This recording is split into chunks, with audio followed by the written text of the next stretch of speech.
We need more games like this. Digimon Story Time Stranger, developed by Media Vision, published by Bandai Namco. Let's go. I love this game. This is making Pokemon Legends ZA look real bad. Digimon is the same price, mind you. Both are $70. Switch 2 version for Pokemon Legends is $70. And you get so much more with Digimon. You get better graphics, better voice acting, a gnarly story I'll get into, a cool combat system, more gameplay, side quests, new game plus, an intricate personality system for Digimon that can impact how they gain stats or digivolve for some min-maxing. I love this game. I had to jump on the Digimon train, and hopefully Nintendo can take some notes.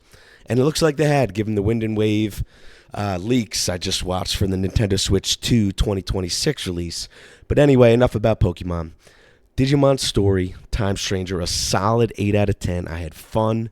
This isn't a 9 out of 10 groundbreaking, revolutionary game, but man, it certainly is fun and an absolute recommended play. Let's start with the story, which is absolutely a positive in this game. The story was complex. You play as Agent Dan. You're part of an organization called Adamas or Adamas, Adamas. And I guess there's a female option too, but you play as an agent. And this Adamas organization investigates anomalies, digital anomalies specifically. There was a massive event, a catastrophic event called the Shinjuku Inferno, which ultimately causes the apocalypse, I'll say. You get caught up in this end of the world situation, but you fall into some anomaly, sending you 8 years into the past to figure out what the hell is going on.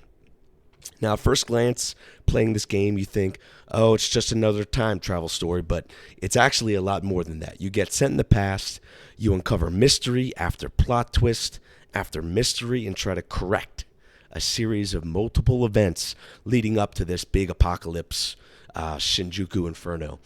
Here's the thing, though, and my disclaimer to playing this game is that you have to give it some hours. It has a very slow, borderline tedious prologue set up with the plot. It's go here, talk to this person. Go over here, talk to that person. And yeah, there's some slight combat here and there, but you have to give it time. It gets a little old. I will say the game really jumps in quality once you get to the digital world. The real world where the humans are, and these anomalies are occurring, and then there's the digital world where the Digimon are, right? But what I mean by the quality is that the world design or map design, whatever you want to call it, is outstanding once you get to the digital world. It's very well done.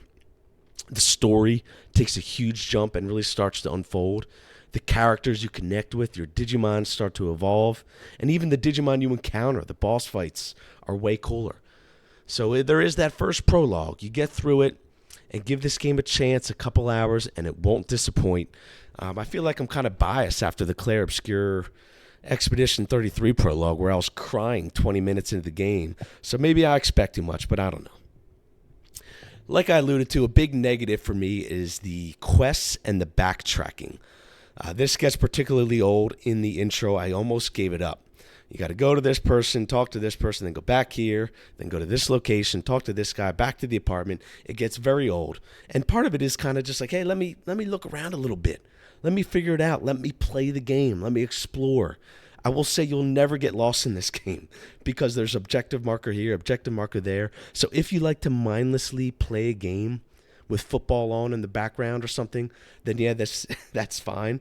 But if you want to get lost in the game and the lore, which I like, then the hand-holding back and forth does get old. Let's talk about the combat. It is turn-based. I'm a fan, but the game does offer some more complexity to simple turn-based mechanics. You can speed up the combat, old-school Final Fantasy jRPG style. You can use HP buffs, intelligent buffs, or even switch Digimon in and out mid-fight without sacrificing your turn. And there's also an auto feature I loved. You could use during trash mobs, which I'd make a quick sandwich, grab a drink while my Digimon auto-killed and auto-targeted these mobs, and it'll get you through most of the littler fights, but not the bigger fights or the boss fights. But it was a cool mechanic I enjoyed. Now, instead of using Pokeballs To capture the creature, you scan new Digimon. So the more times you encounter a Digimon in the wild or on a quest or wherever you're at, the better scan rate you have. You can get up to 200%, and you can download, in quotes, the Digimon with better stats, which was a cool change I liked. And I say change, this is actually my first Digimon game I've ever played. So I don't know if that was a mechanic in prior games, nor can I really comment or attest to the changes or differences from the prior games, but I'm glad I jumped on the Digimon train. I alluded to the personality system, which is a bit of a learning curve to understand the mechanics.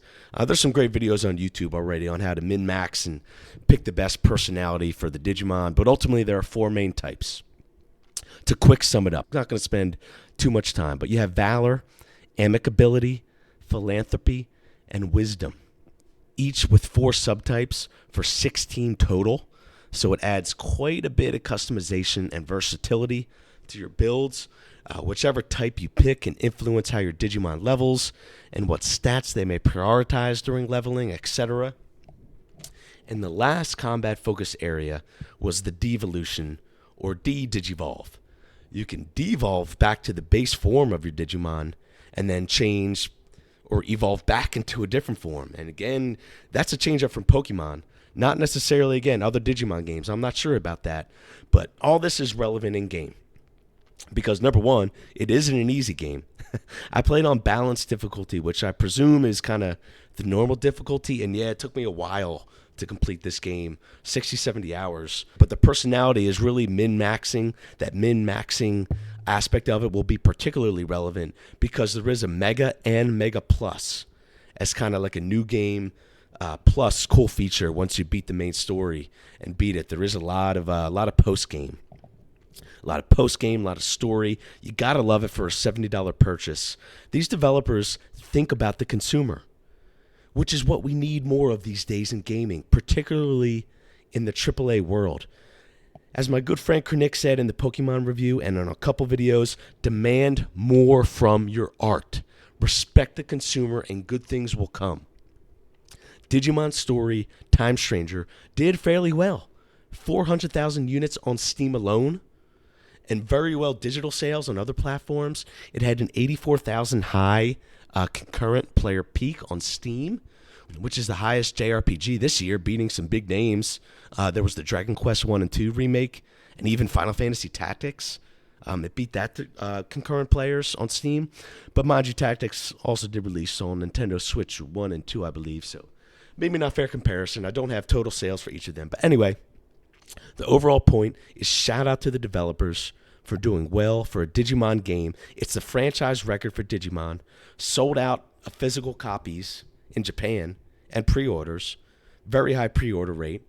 And overall very high sale numbers on the PC for a JRPG game, which is saying something. So you gotta respect it. Shout out to the developers. Media Vision. Speaking of the developers, they did some good work in the art design, particularly the voice acting and character development, both of which are another strength of this game.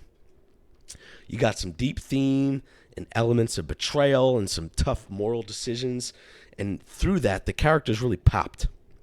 My favorite was Inori Misono. She's had some rough bouts and losses. I don't want to divulge too much, but it really shows in her interaction with the Digimon, and she is convinced to find out what happened to her family and the people she has lost, and you feel connected to her. You can really tell that her story, the writers did do a really good job of that. And again, I don't want to divulge too much, but even with the time travel back and forth, you meet a lot of interesting Digimon, interesting characters, which of course go through their own changes and decisions with the disaster that's about to ensue, the whole inferno that's about to happen. So you gotta love it, man. Great characters. Now, graphics and performance-wise, I had no issues on PC. I used a controller, very smooth, very little loading times, and the graphics are, like I mentioned, pretty close to playing an anime. This is as close to I've been as playing an anime. Now, it's not groundbreaking GTA 6, seeing the condensation on the beer bottle. This is a decently well-done game visually. I will say the art design and map design, level design, whatever you want to call it, I appreciated more than the graphical complexity, I'll say. Overall, last point if you're a jRPG fan, you like turn-based, you gotta play it. This is an amazing story, highly recommended. Even if you've never played a Digimon game like me, there are not a million things you don't know lore-wise or anything you're really going to miss out on having not played the game, or at least not much you're going to miss out on not having played the prior games. So play it, appreciate the gameplay and story. We need more games like this. Appreciate the consumer, and everybody wins. Okay, I'm done. Thank you.